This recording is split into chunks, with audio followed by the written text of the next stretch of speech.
बिस्मिल्लाहिर्रहमानिर्रहीम। अस्सलाम वालेकुम क्लास। चैप्टर है हमारा केमिकल बॉन्डिंग और टॉपिक है हमारा molecular orbital theory for heteronuclear diatomic molecule. Previous videos में आप लोगों ने मॉलिक्यूलर ऑर्बिटल थ्योरी की डिटेल देखी। उसके बाद हमने सेकंड लेक्चर जो था हमारा मॉलिक्यूलर ऑर्बिटल थ्योरी का पार्ट 2, उसमें हमने देखा कि किस तरह से हम होमोन्यूक्लियर डायटोमिक मॉलिक्यूल्स के लिए मॉलिक्यूलर ऑर्बिटल डायग्राम्स ड्रॉ करते हैं। आज हम देखेंगे हेट्रोन्यूक्लियर डायटोमिक मॉलिक्यूल। अब ये जो हेट्रोन्यूक्लियर डायटोमिक मॉलिक्यूल्स होते हैं, इनमें टू डिफरेंट एटम्स जो हैं they are bonded. For example A and B. अब जब डिफरेंट एटम्स बॉन्ड बनाएंगे तो there is the difference in electronegativity. अब इलेक्ट्रोनेगेटिविटी डिफरेंस आएगा क्योंकि एटम ए और बी की नेचर डिफरेंट है। It causes molecular orbital energy spacings. अब जो मॉलिक्यूलर ऑर्बिटल डायग्राम्स हमने होमोन्यूक्लियर के लिए बनाई थी, वहाँ पे दोनों एटम्स के जो मॉलिक्यूलर ऑर्बिटल थे जो बनते हैं एटॉमिक ऑर्बिटल से, तो एटॉमिक ऑर्बिटल्स की जो प्लेस थी वो सेम थी और स्पेसिंग भी इक्वल थी। लेकिन यहाँ पे अब थोड़ा सा डिफरेंस आएगा, तो देख लेते हैं कि वो डिफरेंस क्या है और किस तरह से आता है। Conditions for most effective combination of atomic orbitals in a molecule. सबसे पहले हम देखते हैं कि जब हम हेट्रोन्यूक्लियर मॉलिक्यूल की बात कर रहे हैं तो वहाँ पे वो कौन सी कंडीशंस हैं जिनमें इफेक्टिव ओवरलैपिंग हो सकती है एटॉमिक ऑर्बिटल्स की। तो फर्स्ट वन क्या है, the atomic orbitals should have, number one condition, उनकी एनर्जी सिमिलर होनी चाहिए। Should overlap as much as possible, उनको उतना ओवरलैप करना चाहिए जितना कि पॉसिबल हो सके, maximum overlap. Same symmetry with respect to internuclear axis, उनकी सिमेट्री सेम होनी चाहिए इंटर न्यूक्लियर एक्सिस के हिसाब से। The choice of atomic orbitals for combination is guided by information from atomic spectroscopy. अब जो सिमेट्री के हिसाब से हमें जो इन्फॉर्मेशन मिल रही है कि कौन से ऑर्बिटल्स की ओवरलैप होगी या नहीं, वो हमें कहाँ से मिल रही है, ये मॉडर्न टेक्निक है हमारे पास एटॉमिक स्पेक्ट्रोस्कोपी, यहाँ से हमें मिलती है। There is a heteronuclear molecule A B, the molecular wave function psi by linear combination of 1s orbitals on two dissimilar atoms can be written as psi। अच्छा जी, ये wave function हम लिखते होते हैं। वेव फंक्शन हम दोनों atoms के लिए लिख सकते हैं, सी ए 1s यानी एटम ए का 1s ऑर्बिटल आ रहा है, plus C B 1s B यानी बी का भी 1s ऑर्बिटल आ रहा है। Here weighting coefficients are unequal, so the electronic distribution is given by the square of this wave function। अब चूंकि ये दोनों एटम्स जो हैं वो इनकी नेचर डिफरेंट है, तो इलेक्ट्रॉनिक जो डिस्ट्रीब्यूशन होगी वो इक्वल नहीं होगी। उसकी रीज़न ये है कि इलेक्ट्रॉनिक क्लाउड उस एटम के ज़्यादा क्लोज होगा जो ज़्यादा इलेक्ट्रोनेगेटिव होगा। तो हम यहाँ पे इलेक्ट्रॉनिक डिस्ट्रीब्यूशन साई स्क्वायर से देते हैं। मतलब आपने सिंपली क्या करना है, इस पूरी इक्वेशन को स्क्वायर ले लेना है। If c square b is greater than c square a, there is a greater probability of finding the electrons in orbital of atom b than in of atom a। अगर c b square जो है उसकी value greater है तो इसका मतलब है कि इलेक्ट्रॉन्स जो हैं उनकी क्या प्रोबेबिलिटी है कि वो कहाँ पे ज़्यादा उनकी पॉसिबिलिटी है कि वो b के क्लोज़र होंगे। अब यहाँ पे जो मोस्ट कॉमन एग्जाम्पल हम जब हेट्रोन्यूक्लियर डायटोमिक मॉलिक्यूल्स देखते हैं उसमें हम एग्जाम्पल लेते हैं HF की।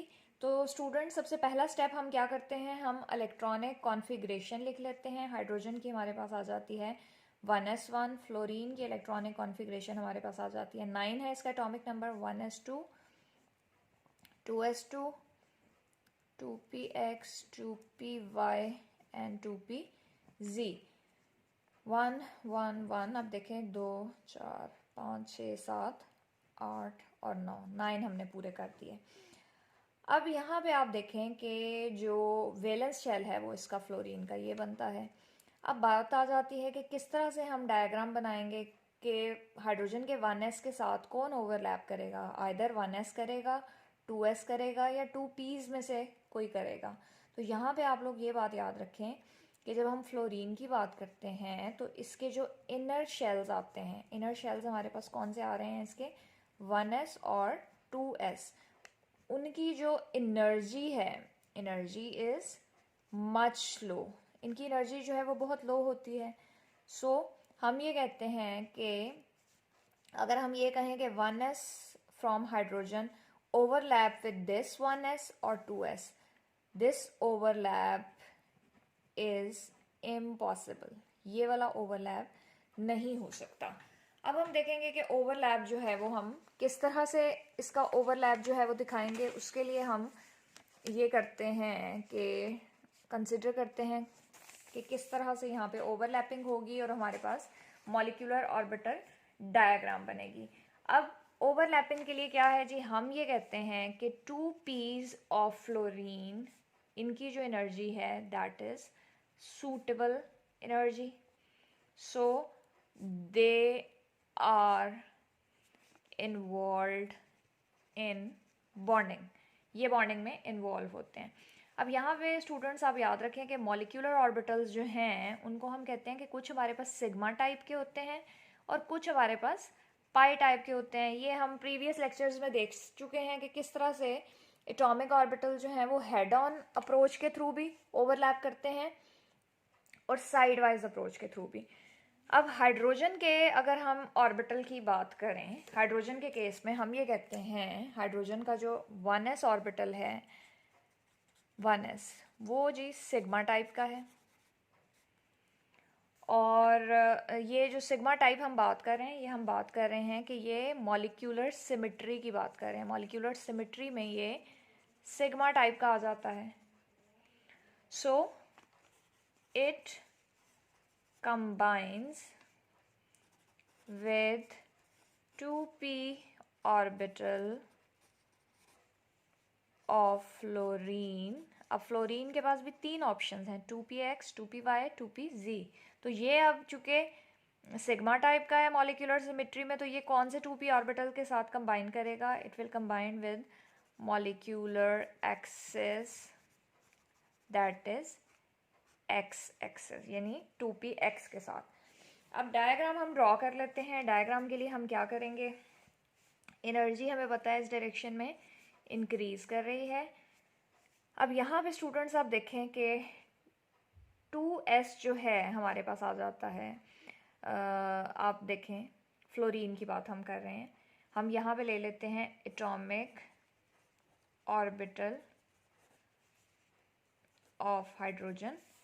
इस साइड पे हम ले लेते हैं atomic orbital of fluorine. Centre में क्या आ जाएंगे? Molecular orbital. अब सबसे पहले हम देख लेते हैं कि हाइड्रोजन का जो एटॉमिक ऑर्बिटल है उसकी क्या पोजीशन होगी.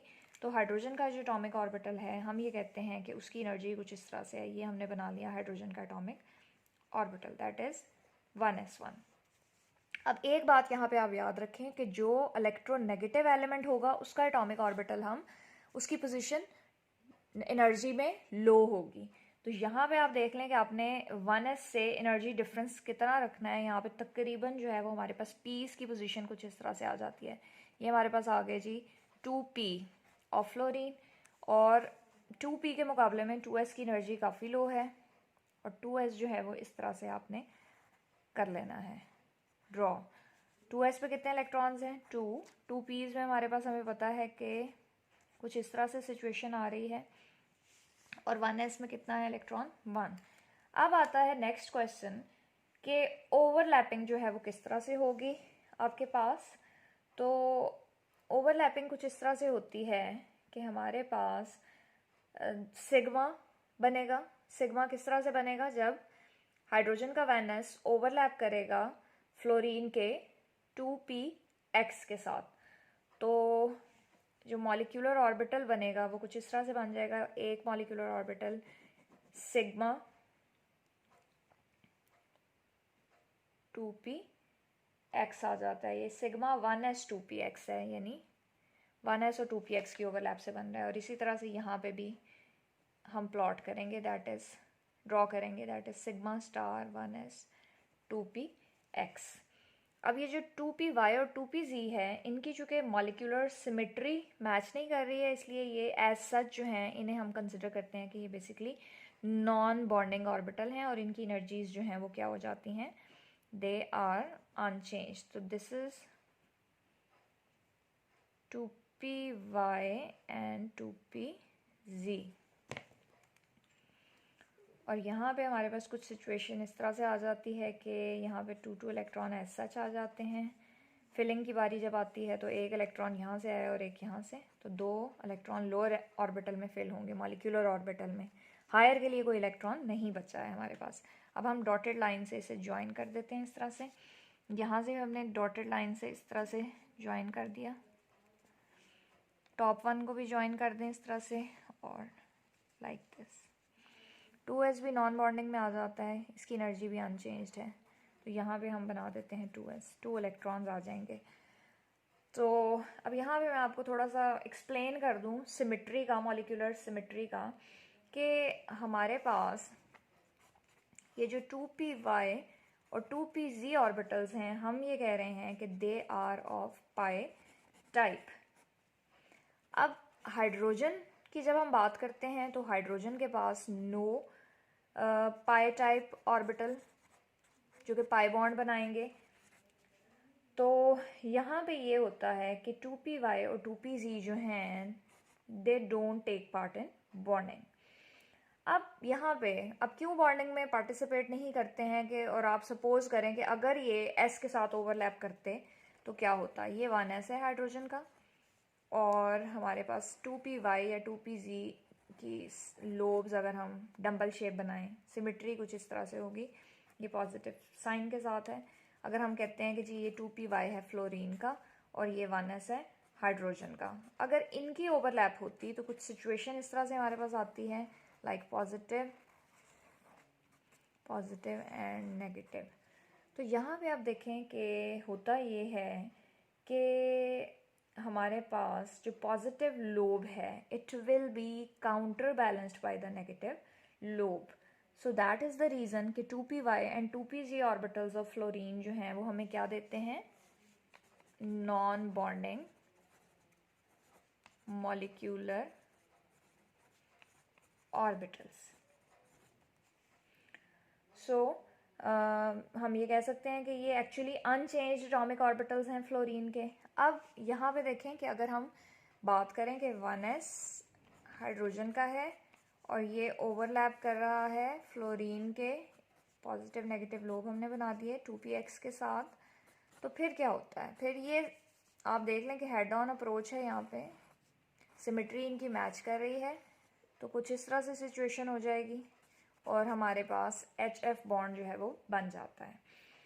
तो इसलिए फिर हम ये कहते हैं कि जी एक्चुअली हाइड्रोजन का 1s जो है वो फ्लोरीन के 2px के साथ ओवरलैप कर रहा है। फ्लोरीन की इलेक्ट्रोनेगेटिविटी ज़्यादा होती है, इसलिए इसका जो 2px ऑर्बिटल है वो लोअर एनर्जी स्टेट पे होगा।